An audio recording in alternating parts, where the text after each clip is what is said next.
Countless people have written me, called my office, and stopped me on the street to tell me how relieved they are to have health care.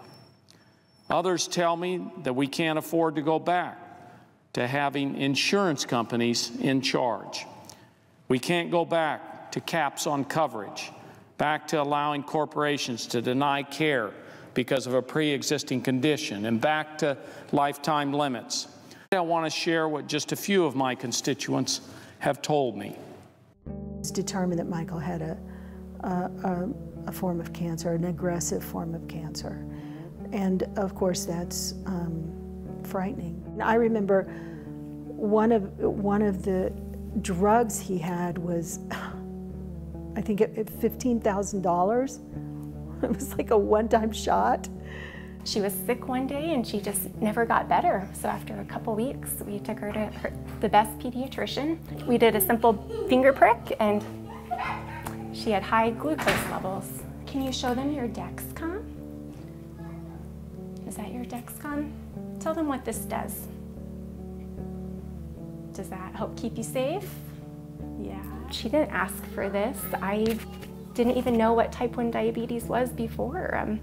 That's what a pre-existing condition is. It's not knowing something and then all of a sudden it's your daughter's not doing well and you're like, what's happening? I found out that I have a BRCA1 mutation, which puts me at a very heightened risk for getting breast and ovarian cancer. I signed up for Medicaid just kind of thinking that I needed health insurance and that I would probably not really use it. Sitting around and waiting to get cancer was not something I wanted to do. I didn't want to be every 6 months having these scares and having to go to the doctor and keep my fingers crossed that I didn't have cancer. And so I decided to have a prophylactic mastectomy. This is our 16-month-old son, Rafe Hibben.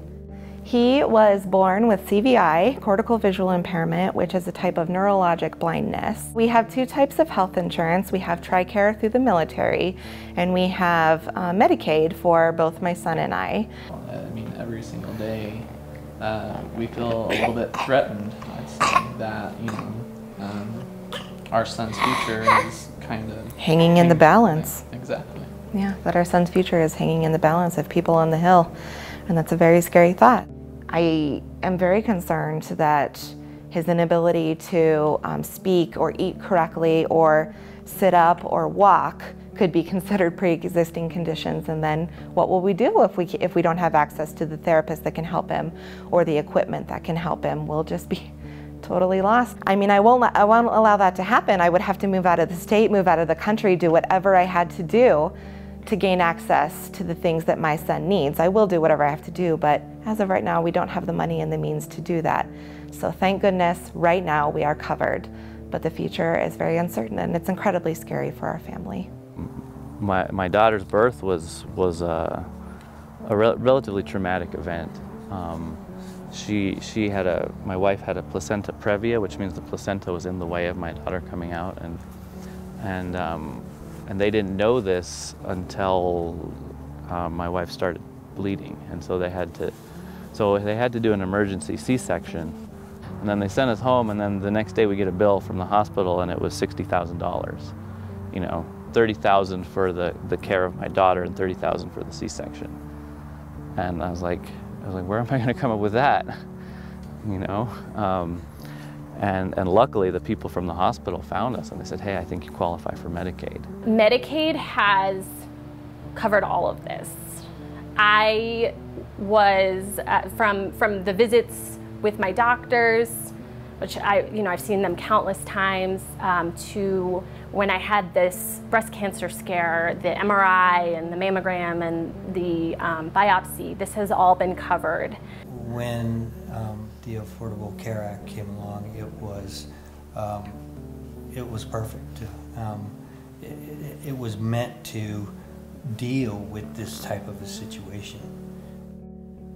Because of Obamacare, I personally believe my husband's life was saved, literally. I can't solve for type 1 diabetes, but I know there's resources there to help me, like the Affordable Care Act, and that's what's important. It's even in the worst moments this year, I have felt so grateful to know that I didn't have to worry about my health care. It's like when you have insurance, it's sort of a,